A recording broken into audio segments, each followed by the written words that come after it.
Fairfax Fair. And so we were doing the idea of what we were going to be, you know, the audit idea, and then it was something that it seems like you guys have been looking for a while. Right. Okay.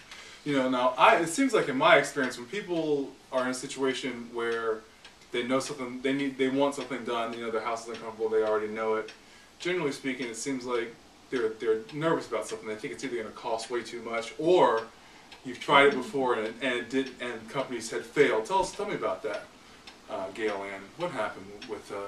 Well, another company came in and looked over the situation and told us what they were going to do, and got us to sign a contract. Thank goodness we didn't put any money down on it, because when the actual guys who did the actual work showed up, they said there's no way we can do this. It's Really? an impossible situation. They said they couldn't get their truck in.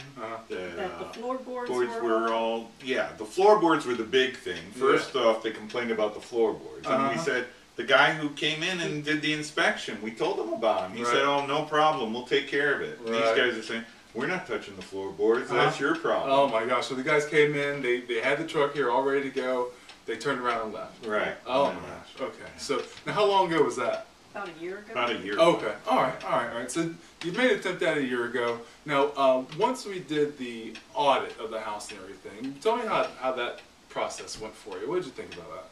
That was interesting. That was very interesting. Seeing the, especially when the blower was on, and then seeing the camera and the heat coming out of the seal, and the streams and that. That was extremely, interesting. And you know, and now, from my perspective, what really had surprised me the most was some of the, you know, we as homeowners, we always do stuff like, you know, we make repairs, we do little fixes and things like that, and then other things kind of grow out of that. So like you had 2 holes in your kitchen, or in your kitchen and dining room, and I was surprised at the amount of air that we were able to move through those. Right. Yeah. But we got those sealed up, and then we put insulation in your attic. We put a foam layer down in the cellulose on top, and we sealed your ductwork. Right. So let's talk about the duct sealing process. Now, you know, I know what I think after it was done. Tell me what you guys thought after it was done. Well, after it was done, it was amazing. I mean, before it was done, you like Gillian said earlier, you put your hand by it and a little trickle of air is coming out. After it's done, you're sitting there and it's like, whoa, blasting you. It was I used to say that we have vents in the house, but they're not really connected to anything. Oh, really? Because there was no air movement. Wow, that bad. Okay, yeah. It really was. I mean, that's why we got the fireplace and burning the wood in the winter, because the furnace wouldn't keep the house warm. Whoa, really? Oh, yeah. Oh, wow. Well, I'll be very interested to hear about. In the wintertime, you're going to be in much better shape. Okay. Awesome. Wow, I didn't even know that about the fireplace. Thank you for telling me that. That's good. And so, so it feels like, you know, even though you didn't have to buy a new furnace, it's almost like you got a whole new heating and cooling system. Good. Yeah. Good. Now, you know, it's funny when I got a few pictures of how. Did you see how your ducts were disconnected from the floor? Right. Like there was gaps beside them. Well, you saw it, Galen. Right. Tell me what you thought about that when you saw how when they pulled the grills back and you looked down there. What did you see at the floor where your grills came up through the floor? If anything, you didn't observe anything. I was looking at. Okay, all right, that's fine. All right, well then finally, we also did the insulation upstairs in the attic. Now it seemed like your daughter had bought a fan a while ago. Yes. Okay. Now she won't. This will be the first night that she will have slept with it as a complete project. Right. But thus far, how has she reacted to the whole process? Positive. I think she's going to be really happy. Good. Yeah. Good. Because her room is very stuffy.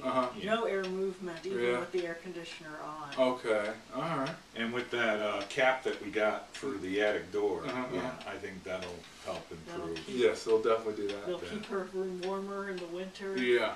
And it will keep the bugs from coming out of the She's so scared of bugs. Oh my goodness, poor thing. Yeah. Well, cool, wonderful. All right, well, now, is there anything that I have? Well, I mean, you know, I come in, I talk to you about your house and everything. Of course, I don't live here. Oh, let's talk about the basement for a second. That basement, when we the first day, I remember we came through when everybody was coming in. We had the drywall repair guys here, and we had the duct sealing guys here, and then I was here, and So there were about 5 or 6 people coming in and out of the house and everything, and the top 2 levels were stuffy. But that bottom floor was an ice box. It was one. I mean, you know, it was cool to work down there. More comfortable in the attic, I'm sure. Yes, yes, yes, absolutely. But that basement always being so cold. How do you feel the basement feels now after it's done? Oh, now it's like being upstairs. I mean, good. It's, you know, yeah. The temperature is sort of leveled out on each Good. level, rather than having freezing to mid-range to hotter than an oven. Yeah. You have 3 different levels with 3 different temperatures. You don't have to go on a vacation. You just go to another floor. You'll be all right. Good stuff. Good stuff. Well, would you have any advice for people who I'm talking to about what you think of the whole process from beginning to end? Would you have, if somebody's asking you, you know, I don't know, I'm gonna get my home audited, I don't know, thinking about doing something, I'm thinking about not, what would you say to somebody in that situation? Definitely get the audit and see what's going on. Okay, yeah. Because there were some things going on that we just weren't aware of. We had, you know, we knew the attic needed re-insulating, but the whole vent thing was... Yeah, the whole vent thing was like, well, you know, why not? Yeah. You know, we had an older house, and we said, okay, we might as well do it. But if somebody had an average house, not as old as ours, which was 34, maybe younger, I'd still recommend doing the vent thing, you know, because it can improve. I mean, I was just amazed. Oh, that's awesome. You know what you know we gained. Good. That's great. Well, I mean, I think that's pretty good advice. That the EPA recommends exactly what we did: air sealing your home, stopping air from coming in, outside from coming in, and the duct sealing. Those are the top 2 things. And you guys have experienced it, so that's great. Yeah. That is great. Well, thank you guys so much, Gayla and Mike. I appreciate it. You're welcome. Thank you. No problem. Now I'm going to move out of your house. All right.